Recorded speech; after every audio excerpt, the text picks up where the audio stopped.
नमस्कार दोस्तों, कैसे हो? सब अच्छे ही होंगे। आज हम फिर आपके सामने प्रश्नावली 6.3 कक्षा 10वीं सवाल नंबर 7 लेकर के आ रहे हैं। यदि आप इस चैनल पे पहली बार आए हो तो इस वीडियो को लाइक और सब्सक्राइब जरूर करना। आइए अभी सवाल को सोल्व करते हैं। क्वेश्चन नंबर 7 दिया गया है कि दी गई आकृति में त्रिभुज ABC के शीर्ष लंब AD और CE परस्पर बिंदु P पर प्रतिच्छेद करते हैं। दर्शाइए कि अब चित्र में दिखाया गया है भी जो CE और AD ये शीर्ष लंब है। शीर्ष लंब ये किस पर प्रतिच्छेद करते हैं? P पर। दोनों आपस में P पर काटते हैं। सिद्ध करने के लिए हमें 4 इसके जो दिए गए हैं, त्रिभुज APE समरूप त्रिभुज CBD। अब ये सवाल तो लंबा दिखाई दे रहा है, लेकिन सवाल जितना लंबा है उतना ही आसान सवाल है। एक बार इसको देख लोगे तो सवाल 100% समझ में आ जाएगा। कुछ भी नहीं है इस सवाल के अंदर दिया गया है, सिर्फ हमें इस चीज़ को उतारना है और समरूप सिद्ध होता जाएगा। अब पहला जो कॉलम है, एक एक नियम करेंगे हम इसका। पहला देखें, त्रिभुज AEP समरूप त्रिभुज CDP। तो दिया है हमें, लिख देंगे त्रिभुज शीर्ष लंब। क्या लिख देंगे? दिया है हमें त्रिभुज ABC के शीर्ष लंब, यानी दिया है त्रिभुज ABC के शीर्ष लंब AD और CE परस्पर बिंदु यानी परस्पर P पर प्रतिच्छेद करते हैं।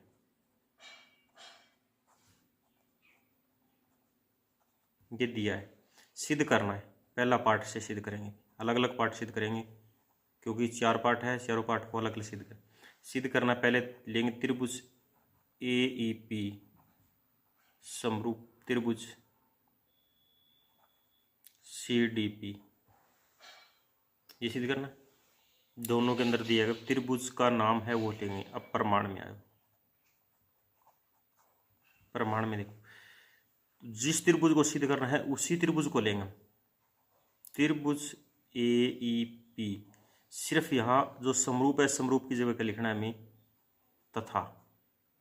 त्रिभुज CDP कुछ नहीं लिखना, इस समरूप की जगह क्या लिख दिया हमने? तथा लिख दिया। सिद्ध करना लिखा, ये चीज़ इसके अंदर दी गई है और ये सिद्ध करना भी इसके अंदर दिया गया है। प्रमाण के अंदर यहाँ तक तो क्या है, इसी सवाल यानी रकम से ही हमने उठा करके लिखा है। अब इस चित्र के अंदर जो दे रखे उसी में त्रिभुज AEP, इस त्रिभुज में देखो त्रिभुज AEP, त्रिभुज ये त्रिभुज आ गई AEP, त्रिभुज CDP ये दोनों त्रिभुज है 1 और 2, यानी इन दोनों त्रिभुज को समरूप सिद्ध करना है। अब समरूप कोई दो नियम चाहिए इसके अंदर। अब देखो इसके अंदर कोण दे रखा है E 90 दे रखे है, इसके अंदर कोण D 90 दे रखे है, दोनों के अंदर रखे है। तो क्या लिख सकते हैं?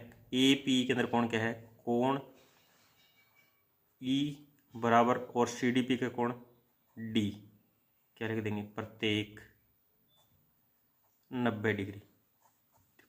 कुछ नहीं करना हमें, देख लिया, देखते ही बता दिया। अब दोनों के अंदर कॉमन क्या है? P, तो यानी इसको 1 लिख देंगे, इसको 2 लिख देंगे। 1 और 2 ये क्या होते हैं? शीर्षाभिमुख कोण होते हैं। शीर्षाभिमुख कोण आपस में क्या होते हैं? बराबर होते हैं। इसको लिख सकते हैं कोण 1 बराबर कोण 2, ये होते हैं शीर्षाभिमुख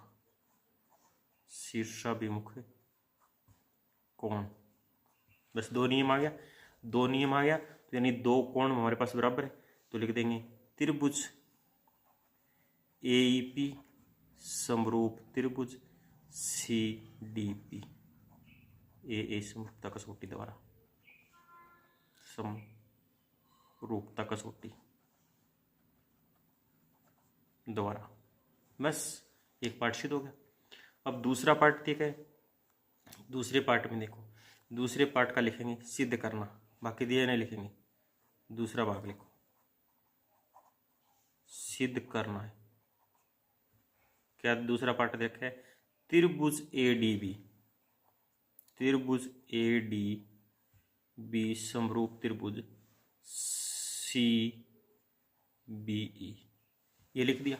उसके लिखने के बाद में क्या बताया? जहां पे समरूप है वहां क्या लिख देंगे? तथा लिख देंगे। त्रिभुज ADB तथा त्रिभुज CBE, तथा लिख दिया। अब इन दोनों त्रिभुज में देखोगे, जैसे यहाँ बता देता हूँ मैं, अगर ये दिखाई नहीं देता तो इसमें देखोगे, इसने क्या बोला है भाई, त्रिभुज क्या नाम रखा है, त्रिभुज A D B, A D और बी, ये त्रिभुज यानी यहाँ से ए डी और बी, ये त्रिभुज पूरी है। अगली त्रिभुज है सी बी ई, यानी सी बी और ई, यानी बी सी ई। एक तो त्रिभुज होगी यह त्रिभुज, देखो यह त्रिभुज A B A D B, ये त्रिभुज, इस त्रिभुज में क्या आ रहा है, डी 90 कोण आ रहा है। और एक त्रिभुज सी बी ई, यानी सी बी ई, इसमें ई कोण 90 आ रहा है। ठीक है, तो इसके अंदर कोण क्या है, पहले डी, ए डी बी के अंदर क्या है, कोण डी 90, कोण डी, और इसके अंदर कोण क्या है, ई 90। लिख देंगे प्रत्येक 90, प्रत्येक 90 डिग्री। एक नियम तो दोनों का सेम ही मिलेगा। अब दोनों में देखो क्या रखा है, त्रिभुज, यानी इस त्रिभुज में ए बी डी के अंदर भी बी आ रहा है, और ए बी सी ई के अंदर भी क्या ई बी आ रहा है, तो दोनों अंदर कॉमन क्या है, बी है। कोण बी बराबर कोण बी, उभयनिष्ठ। अब दो कोण बराबर है तो लिख देंगे त्रिभुज ए डी बी समरूप त्रिभुज सी बी ई। कौन सी, दोनों एंगल एंगल द्वारा, यानी कोण कोण द्वारा, समरूपता कसौटी, समरूपता कसौटी द्वारा। ठीक है, दूसरा नियम था क्या समझ। अब तीसरा पार्ट देखो, तीसरा क्या दिया गया इसमें, तीसरा लिखेंगे अभी। तीसरा दिया गया है त्रिभुज ए ई पी, लिखेंगे त्रिभुज ए ई पी समरूप त्रिभुज A D B, A D B, ये दोनों त्रिभुज के समरूप सिद्ध करनी है। अब इसी दोनों त्रिभुज को देखो कि ये त्रिभुज, त्रिभुज दी गई है ए ई पी, ए ई और पी, ए पी ये त्रिभुज छोटी त्रिभुज दी गई है। ठीक है, ए पी दे छोटी त्रिभुज, और त्रिभुज ए डी बी, यानी ए डी बी, एक तो छोटी त्रिभुज एक बड़ी त्रिभुज, इन दोनों त्रिभुज में देखिए। अब दोनों में क्या है, ए पी ई, इसमें पी कितने का डिग्री का है, 90 डिग्री, और ए डी बी के अंदर डी कोण कितने का है, 90 डिग्री है।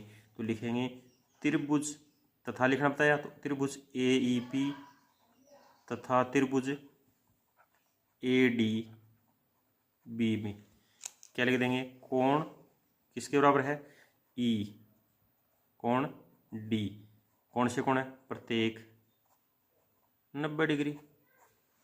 बिल्कुल आसान सवाल। अब दोनों के अंदर ए पी ई, इसके अंदर ए कोण है, और ए डी बी ए इसमें, तो कोण ए बराबर कोण ए, दोनों में क्या है, उभयनिष्ठ, उभयनिष्ठ।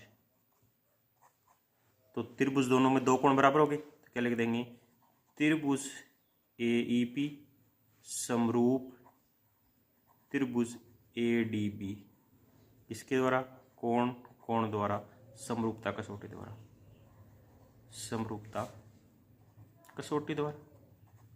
कुछ नहीं है, बिल्कुल एक बार देखने से क्या है, इसको समझ में आ जाता है।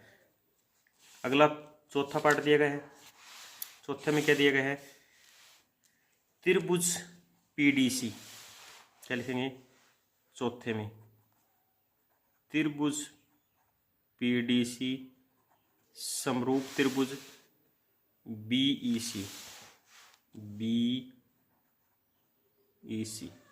अब इस त्रिभुज में देखो, चौथे में दे रखे इसमें त्रिभुज पीडीसी, त्रिभुज पीडीसी ये त्रिभुज आ गई, और त्रिभुज बीईसी यानी बी ई और सी ये त्रिभुज, दोनों त्रिभुज में एक तो त्रिभुज नंबर ये आ गई त्रिभुज, जैसे ये त्रिभुज चौथे निकल रहे हैं तो ये चौथा त्रिभुज में आ गई यहाँ तक, और एक त्रिभुज ये दे रखी है पूरी ये त्रिभुज यानी ए डी बी, ये चौथे नंबर पे। ठीक है, इन दोनों में क्या है, इसका कोण डी कितने डिग्री का 90, और इस कौन सी त्रिभुज पीडीसी, पीडीसी इसमें भी डी 90 है, और इसमें बीईसी में, अच्छा बीईसी है, देखो बीईसी इसमें ई कोण कितने का है 90 डिग्री का, तो लिख देंगे त्रिभुज पीडीसी समरूप की जगह बताया, तथा त्रिभुज बीईसी में। तो इसमें कोण क्या है, पीडीसी में कोण D90, कोण D90, और त्रिभुज बीईसी में, बीईसी के अंदर कोण E90, कोण E, तो लिखेंगे प्रत्येक 90 डिग्री, दोनों के अंदर आ गया। अब दोनों में दे रखे है, पीडीसी के अंदर सी दे रखे है और बीईसी के अंदर भी क्या है, सी कोण दिया गया है, तो लिख देंगे कोण सी बराबर कोण सी, दोनों कोण जिसके अंदर हो उसको लिख देंगे उपनिष्ठ